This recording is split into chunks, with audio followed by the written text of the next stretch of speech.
Okay, so this video is probably not going to be helpful for those who don't even know what stable matching problem is.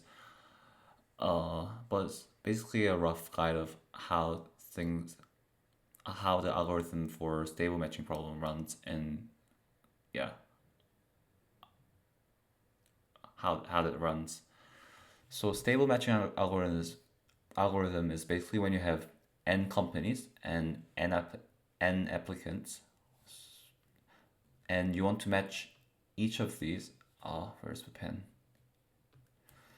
And you want to match each of these company and each of these applicant to exactly one another. So you don't want one of them to get two applicants or one applicant to get like two companies. That doesn't work. So the scenario would be like you have you're applying for companies as of to become an intern for their company, and like each company only wants one applicant as their intern, which is pretty sad because like if you want to get into like Google, then they only want one person, and the rest of them are basically not gonna get the job.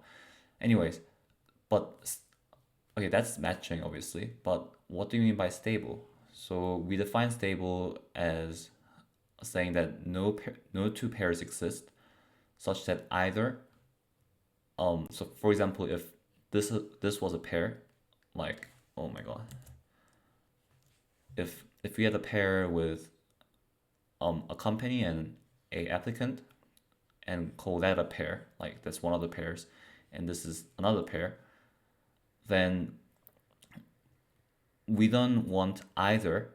So this is one case.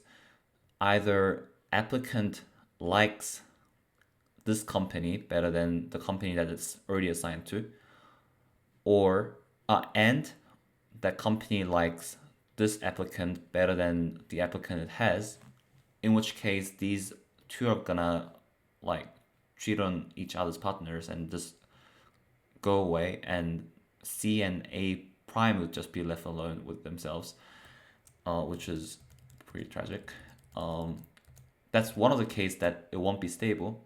So that's one case it won't be stable. And second case would be where this guy, so this company likes this applicant better than the partner that it has, and this partner likes this applicant likes C better than the current partner for company. So these two are the so if either of these cases come up, that means the matching is unstable, and that means that's not a stable matching.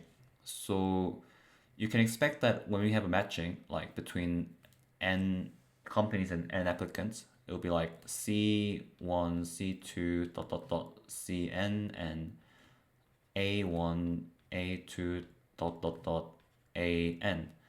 And basically, like, they're gonna assign in that kind of way. By the way, this is called bipartite graph, where each company is basically each element in this set is assigned to each element, like exactly one element in this one. So basically, it's like onto and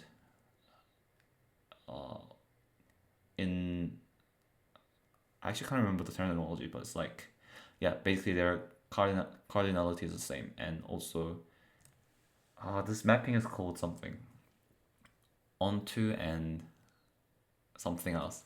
I learned this in first year mathematics. I can't remember. Anyways, we want to look at the algorithm. So what algorithm gives a stable matching? This is the algorithm. So we basically start with many companies, right? So don't worry about this at the moment. Look at this one. So we have company one, company two, company three, dot dot dot, up to company n. So we have a pool. We have a pool of companies, and imagine that and we call all of them free at the start. And by free, we mean they're available for partnership. So free means unpaired, and we're basically gonna run this algorithm and start just like matching each of them to an applicant. But then that matching is going to be temporary until the algorithm terminates. Okay, so let's see how it goes. So imagine that we have a list of free companies, C2, C3, dot dot dot CN. So that's a company, and imagine that it's implemented as linked list. So we only want to take out the first one because otherwise it's gonna take linear time. We want to take the constant time when we're processing this. So these are free companies. And while there are free companies, we're gonna select one of the company, okay? So we take one free company and call it C, and we're gonna make it off. So we're gonna try to match it to an applicant A that it likes the most, because obviously each company has their preference list, right? So this one thinks A1 is better than A3, and A3 is better than A2, and so on and so on. So, well, company has this preference list, and it's gonna take the first one, and um, and we're gonna see if A is free. Okay, if A is free, right? Then, well, we're gonna it's alright to form a temporary pair. So we're gonna form a temporary pair. But what if A is not free? So in that case, A would already have an offer from another company called C prime. So and so at the moment A and C prime is a pair. Oh, now we ask a question, right? So does this thing like C better than its pair C prime? So does this guy like the one that's offering a job to the new guy, or does he like C prime better? Um, and if A likes the new guy better, then they're gonna form a pair. Like A's gonna be like, nah, I'm gonna leave the company. C prime. It's like you have a Google, so call that Google, and this one's like Amazon. So obviously you like Google better. So like even if you have an internship offer from Amazon, you're gonna leave to Google, right? So AC is formed and C prime is now free. So this company, say like Amazon, this is now free, and um now we're gonna put that into the start of the list. So at this point, that first one is no longer free, right? Because it's not matched with A. But we're not now gonna assign C prime to the start of the list. And by the way, putting an element to the start of the list takes constant time. I think I'm experiencing like internet connection delay. Anyways, so that's what happens. So say, okay, what if nah, like I like Amazon better than Google. Well, now Google has to give up. So we called C as a Google, but it's C. So C now has to remove A in his preference list. So when we said offer a job to the applicant A it likes the most, we mean the applicant that is available and he likes the most. So if he had a list of applicants he could have chosen, and his best applicant was like really good, but then that applicant was like, nah, I don't like you, then you have to give up. You have to basically give up. So you have to erase applicant from your preference list. So that's what happens. So C is still free, and A and C prime still remains. Okay, and you come back to this while loop condition. So both of them, no, three of them, all lead to this one. And basically this is gonna happen until each of them, so each C1, C2, C3 has a pair, and that's when it's gonna end. So if that while the condition is terminated, I mean not met, then the algorithm terminates. Okay, so why does this work? There are two things we have to look at. So firstly, are each company and applicant matched to exactly one partner? And another one is,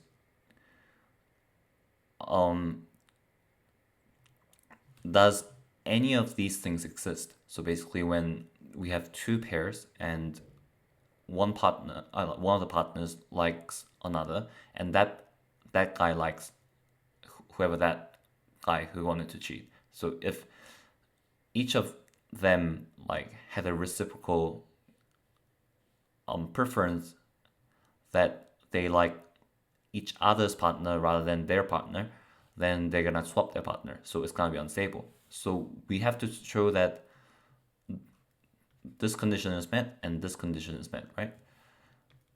So here's how we show this. So first thing that we want to show is that every company and applicant is paired to exactly one another. So that's perfect matching. So the claim is that at the termination of this algorithm, each company and each applicant has exactly one match. Okay. So we're gonna suppose that this claim is not true. So when the algorithm terminates, there must be either a free C or free A. So by that I mean, if say like we had C1, C2, C3 dot dot dot Cn and A1, A2 dot dot dot An, like if not all of them had like exactly one match, so that means there has to be either free C or free A. And here we're taking it for granted that none of the companies are matched to two applicant, or one applicant is matched to two companies. Obviously, it's pretty trivial to prove that. So like we don't consider that case. So the only remaining case is either that there could be free C or free A, right? Okay, so we look at the first condition. So can there be free C after this algorithm terminates? Well, the terminating condition is that no free company exists, because the company is gonna keep running until there is no free company. So free company is impossible. So contradiction in that case. So case one, contradicted. So we only need to see the contradiction coming from this case. So when we are doing contradiction, we want to see that there is contradiction in every case, especially in this case because these are linked by or. So these events occur like independently, and you have to prove that each of them has to produce contradiction. So also there are n companies. So there are n companies. So we're not now trying to show that there is no free A. So imagine that there was a free A, and I'm gonna show that it doesn't make sense. So there are n companies, and the algorithm says they're all matched. And well, if they're matched, like we said, none of them can be matched to more than one. Like, okay, you can try to see why. Yeah, but the formal textbook proofs usually don't have those proofs, so I'm ignoring that case. But feel free to comment if you need that proof. Anyways, so there are n companies, and the algorithm indicates that they're all unmatched. They're all matched. So that means they're all matched. One of them are matched. I mean, each of them are matched to one applicant, right? Because if we say matched, and we say they're not matched to more than one, then yeah, there has to be one for each. So n applicants must have been matched, right? And if we say there is a free A, then there must be n plus one applicant. And that's impossible given the starting condition. So there's another contradiction, and the claim must be true. So we got that one. Now we look at the stable condition.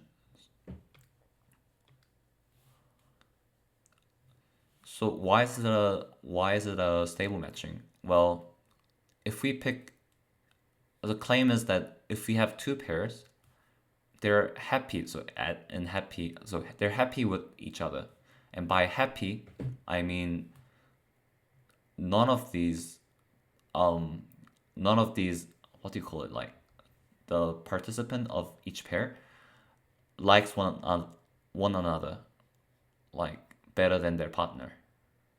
And by the way, you have to be careful here because it doesn't mean like, so say C likes C prime. I mean, no, that doesn't happen. So say C likes A prime,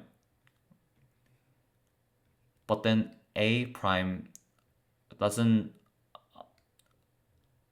mind being with. I mean, he likes C prime better than C. Yeah, C prime better than C. Then even though this guy likes this one better than his partner, they're not gonna form a pair because A prime is not gonna move out of that pair and form a bond with that, right? So there has to be this reciprocation. So this, if this guy like that one and that guy like that one, yeah, sure, C A would have happened. Like they're gonna cheat, and automatically these have to get assigned a pair. And by the way, the order doesn't matter in this case, so make sure not to write it as AC prime. Sorry, I think in the previous slides I wrote it as AC, but it's meant to be CA. Because this is the ordered pair. That's why we have a round bracket. Anyways, so, and that's one of the cases that could be a cheating.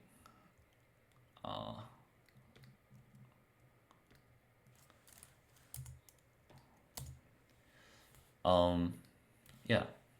And another case would be that this guy liking this one and this guy liking this one. Yeah, better than their partners. Okay, how do we prove that that's not the case after this algorithm? We want to show that neither C or C prime can cheat with other's partner. Okay, because as you saw from that example just then, that if C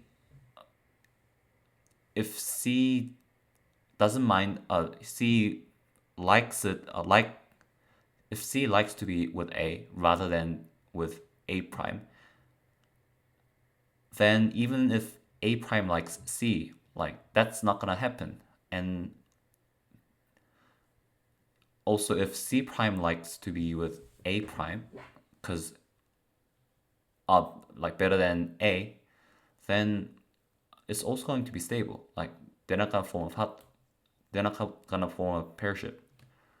So if we show that, then it must be stable. Okay, so we take any two pairs like that, but let's consider a case of just one pair. I mean, a company of one pair. So a company C offers jobs to applicants in a decreasing preference, right? So like basically when it gets rejected, it wants to apply. I mean, it wants to give an offer to the applicant that it likes the most, but then sometimes like that doesn't work out, so it crosses out. But you're going from top of the list to bottom of the list, right?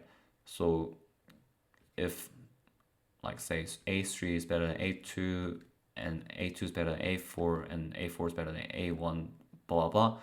Say that's the preference list of C. Then, well, first he's gonna go for A3, but then that doesn't work sometimes. Or it could be the case that he gets his highest preference. Say that doesn't work, then he has to go for the next one. So that's what I mean by decreasing order of preference. And so the loop ensures that A chooses to remain with C only if that's the best offer A got after all the iterations. So basically, A only remains if what he got was the best choice. I mean, best available choice. This is actually quite relevant in this case, because the point that I was trying to get to is that a pair CA was output only because C couldn't establish a pair with a better A prime. So it's like, yeah, I think in this case, I mean, this could be part of proof that A gets the best one available, but then like I only need to show that neither of them can cheat. So it's like a pair CA is output only because C couldn't establish a better like establish a pair with better A prime. So that automatically means that in any two pairs, if it is a case that C is assigned to A rather than A prime, then that's only because either A A prime is actually better than A, but then A prime didn't like to be with C, but or C liked C likes A better than A prime, so like he doesn't even consider that A prime, and that argument goes for C prime. So basically, C gets the best choice under the condition that like A prime A can reject when he gets a better offer. Yeah. So that's how we prove this, and yeah, so we show that these two things are met, and that was a starting condition. So yeah, that's stable algorithm. Thanks for watching. Maybe you're not watching, but I don't know. I'm just putting out here so it could be my revision later if I needed to. But yeah, here's all for today. Bye bye.